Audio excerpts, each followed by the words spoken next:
نحمده ونصلي على رسوله الكريم أما بعد فأعوذ بالله من الشيطان الرجيم بسم الله الرحمن الرحيم يرفع الله الذين آمنوا منكم والذين أوتوا العلم درجات صدق الله العظيم وصدق رسوله النبي الكريم ونحن على ذلك من الشاهدين والشاكرين والحمد لله رب العالمين۔ قرآن پاک کی آیت تلاوت کی۔ اللہ رب العزت کا فرمان ہے کہ اللہ پاک اہل ایمان کے اور وہ لوگ جو صاحب علم ہیں ان کے درجات کو بلند فرماتے ہیں۔ آج ہر انسان چاہتا ہے کہ وہ عزت کی زندگی گزارے، اس کو عزت حاصل ہو، معاشرے میں اس کا مقام ہو۔ اب عزت دو ذریعوں سے حاصل ہو سکتی ہے۔ نمبر ایک مال کے ذریعے اور نمبر دو علم کے ذریعے۔ مال کے ذریعے جو عزت حاصل ہوتی ہے وہ عارضی عزت ہوتی ہے، اس کو بقا نہیں۔ لیکن علم کے ذریعے جو عزت حاصل ہوتی ہے وہ دائمی ہے اور ہمیشگی کی ہے۔ علم اور مال ان دونوں کو کئی وجہوں سے ان میں فرق ہے۔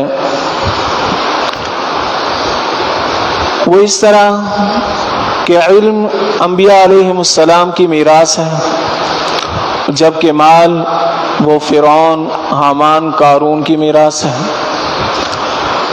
علم جس کو حاصل ہو جاتا ہے اس کے بہت سارے دوست بن جاتے ہیں، مال جس کے پاس آتا ہے اس کے بہت سارے دشمن بن جاتے ہیں۔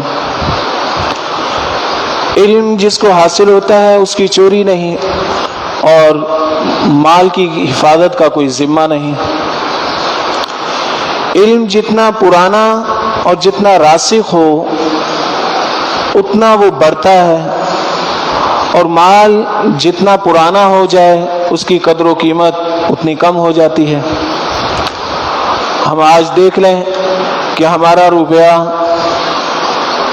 آج سے 10 سال پہلے اس کی قدر و قیمت کیا تھی اور آج اس کی آدھی بھی نہیں رہی۔ تو مال وہ گھٹتا ہے اور علم یہ بڑھتا ہے۔ علم کو خرچ کیا جائے وہ بڑھے گا، مال کو خرچ کیا جائے وہ کم ہوگا۔ علم کی محبت اگر دل میں ہو تو دل منور ہوتا ہے، مال کی محبت اگر دل میں ہو تو اس میں اندھیرا چھا جاتا ہے۔ اسی علم کے ذریعے اللہ رب العزت نے انبیاء علیہم السلام کو عزت بخشی۔ چنانچہ حضرت آدم علیہ السلام کے بارے میں اللہ رب العزت کا فرمان ہے وَعَلَّمَ آدَمَ الْأَسْمَاءَ كُلَّهَا، کہ آدم علیہ السلام کو ہم نے تمام چیزوں کا علم عطا فرما دیا، اور جب علم عطا فرما دیا تو آپ کو مسجود الملائکہ بنا دیا کہ وہ فرشتے کہ جن کے پاس علم نہیں تھا وہ سب حضرت آدم علیہ السلام کو ان کو حکم ہوا کہ سجدہ کریں۔ تو اس علم کی وجہ سے رتبہ اور عزت بڑھی، اور جو انبیاء علیہ السلام تھے ان کو بھی دائمی اور ہمیشگی والی عزت ملی۔ حضرت داؤد علیہ السلام کو اسی علم کے ذریعے اللہ رب العزت نے ان کا رتبہ بڑھایا۔ وَعَلَّمْنَاهُ صَنْعَةَ لَبُوسٍ لَكُمْ، کہ ہم نے ان کو لوہے کی زریں بنانے کا علم عطا فرما دیا۔ حضرت سلیمان علیہ السلام کے بارے میں کہ جن کو دینی اور دنیاوی دونوں بادشاہیاں عطا فرما دی، صرف انسانوں کے بادشاہ نہیں تھے بلکہ انس و جن، پرند چرند، دوسرے جانور، سب کے اوپر آپ نے بادشاہت کی۔ اور اللہ رب العزت نے فرمایا قرآن پاک میں کہ یا ایھا الناس علمنا منطق الطیر، حضرت سلیمان علیہ السلام فرماتے ہیں اے لوگوں مجھے علم عطا فرمایا پرندوں کی بولی کا، تو اسی علم نے ان کے رتبے اور ان کے مقام اور عزت کو بڑھا دیا۔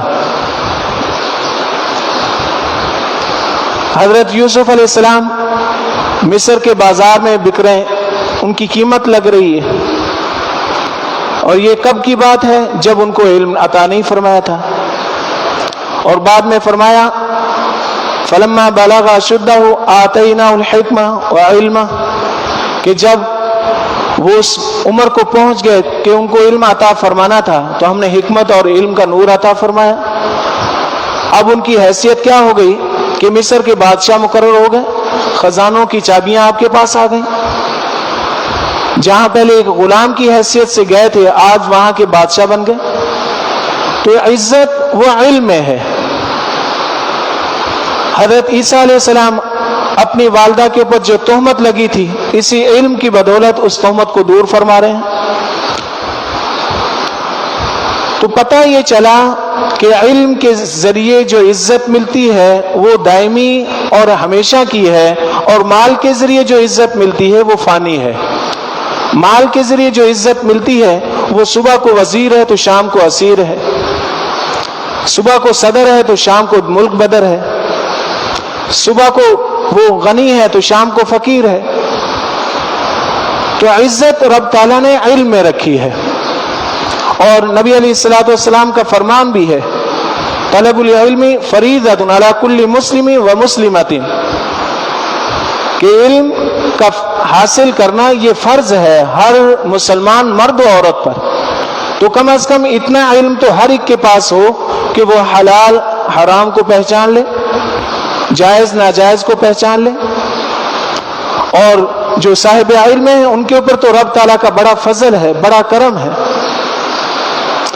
آپ علیہ الصلوۃ والسلام کے بارے میں اللہ رب العزت کا فرمان وَعَلَّمَكَ مَا لَمْ تَكُنْ تَعْلَمْ وَكَانَ فَضْلُ اللَّهِ عَلَيْكَ عَظِيمًا، آپ کو ہم نے وہ علم عطا فرمایا جس کے بارے میں آپ کو پہلے نہیں پتا تھا، اور یہ ایک رب تعالیٰ کا بڑا فضل عظیم ہے۔ تو علم حاصل کرنا یہ انتہائی ضروری ہے، اور اپنے آپ کو بھی اس میں لگانا اور اپنی اولاد کو بھی علم کے حصول میں لگانا۔ دوسری بات، علم وہ علم کہلاتا ہے جس کے اوپر عمل ہو۔ چراغ جب تک جلایا نہ جائے تو وہ روشنی نہیں کرتا، اسی طرح وہ علم جس پر عمل نہ ہو وہ فائدہ نہیں دیتا۔ اگر علم بغیر عمل کے ہے تو اس علم کو معلومات کہا جاتا ہے، اس کو علم نہیں کہا جاتا، اس کو معلومات ہیں۔ یہی وجہ ہے کہ بنی اسرائیل کے بارے میں اللہ رب العزت نے ان کے جو بے عمل پیر تھے، جو پادری وغیرہ تھے، ان کے جو عالم تھے، ان کو کتوں اور گدھوں کے ساتھ تشبیہ دی۔ بلم باور بہت بڑا ان کا عالم تھا لیکن بے عمل تھا۔ فَمَثَلُهُ كَمَثَلِ الْكَلْبِ، اس کی مثال کس کی جیسی ہے؟ کتے جیسی ہے۔ قرآن پاک ارشاد فرما رہے ہیں کہ وہ کتا ہے، اگر عمل نہیں ہے تو وہ اس کی زندگی جو ہے وہ خسارے میں ہے۔ تو علم کے ساتھ ساتھ عمل بھی ہو۔ صحابہ اکرام رضوان اللہ تعالی علیہم اجمعین اس وقت تک اگلی آیت وہ یاد نہیں کرتے تھے جب تک اس کے اوپر عمل نہ ہو جاتا۔ تو علم کے ساتھ ساتھ عمل ہے، اگر عمل ہے تو وہ علم ہے۔ وہ علم پھر انسان کو عزتیں بھی بخشتا ہے اور اس کے رتبے بھی بڑھاتا ہے۔ تیسرا درجہ اخلاص کا، علم بھی ہو عمل بھی ہو لیکن ساتھ ساتھ اخلاص بھی ہو۔ اگر عمل ہے اور اخلاص نہیں تو وہ بھی خسارے کی چیز ہے۔ جو عمل کرنا وہ اللہ کے لیے عمل کرنا، کہ میں یہ جو عمل کر رہا ہوں اللہ کی رضا کے لیے کر رہا ہوں، لوگوں کی خوشنودی یا ان کی واہ واہ مطلوب نہ ہو۔ مثلا میں یہاں پر ابھی درس دے رہا ہوں، میرے دل میں یہ خیال ہو کہ لوگ کہیں گے کہ واہ واہ کیا درس دیا، مولانا صاحب نے کیا بات کر دی۔ اگر یہ بات مطلوب ہے تو یہ انتہائی خسارے میں ہے۔ اس کی حفاظت کی دعا بھی کرنی ہے، اللہ رب العزت سے دعا کرنی ہے کہ یا باری تعالیٰ ریاکاری سے میری حفاظت فرما۔ ریاکاری سے بچنا یہ بہترین وظیفہ ہے، اللہ کے لیے کرنا ہے، جو عمل کرنا وہ اللہ کے لیے کرنا۔ علم کے ساتھ پھر عمل، اور عمل کے ساتھ اخلاص، یہ تین چیزیں جب جمع ہو جاتی ہیں تو وہ ایک قوت اور طاقت بن جاتی ہے، ایسی قوت اور طاقت کہ جو اس کو دنیا کے اندر بھی عزت عطا فرماتی ہے اور آخرت کے اندر بھی وہ سرخرو ہوگا۔ تو انسان کو چاہیے علم بھی حاصل کرے، اور علم حاصل کرنے کے بعد عمل، اور عمل کے ساتھ اخلاص۔ صحابہ اکرام رضوان اللہ تعالی علیہم اجمعین کی زندگی کو اگر دیکھا جائے تو اخلاص ان کی زندگی کے اندر کوٹ کوٹ کے بھرا تھا۔ جو عمل کرنا ہے وہ اخلاص کے ساتھ کرنا ہے، اللہ کی رضا کے لیے کرنا ہے، اس کی دعا بھی کرنی ہے، اور ریاکاری سے بچنے کی بھی دعا کرنی ہے کہ اللہ رب العزت ہمیں دکھلاوے سے، ریاکاری سے بچائے۔ مال کو خرچ کر رہا ہے، اس لیے خرچ کر رہا ہے کہ تاکہ لوگ دیکھیں، چار لوگوں کے سامنے خرچ کرے گا مجھے دیکھ تو رہے۔ نماز پڑھ رہے ہیں اس لیے پڑھ رہے ہیں کہ تاکہ لوگوں کو پتہ چلے بڑا عبادت گزار ہے۔ روزے رکھ رہے ہیں کس لیے رکھ رہے ہیں؟ لوگوں کو پتہ تو چلے کہ صائم ہے۔ ہمارے جبکہ بزرگوں کا طرز عمل یہ تھا کہ وہ غیر رمضان میں جب روزے رکھتے تھے تو باہر نکلتے وقت اپنے ہونٹوں پہ تری لگا لیتے تھے تاکہ کسی کو پتہ نہ چلے کہ میں صائم ہوں، روزے سے ہوں، اس لیے کہ روزہ ان کا کس کے لیے؟ اللہ کے لیے، اللہ کی رضا کے لیے۔ یہی مطلوب، یہی مقصود ہے، اور یہی کامیابی کا ذریعہ ہے۔ دعا کریں اللہ رب العزت مجھے بھی اس پر عمل کرنے کی توفیق عطا فرمائے، آپ سب حضرات کو بھی۔ وآخر دعوانا ان الحمد للہ رب العالمین۔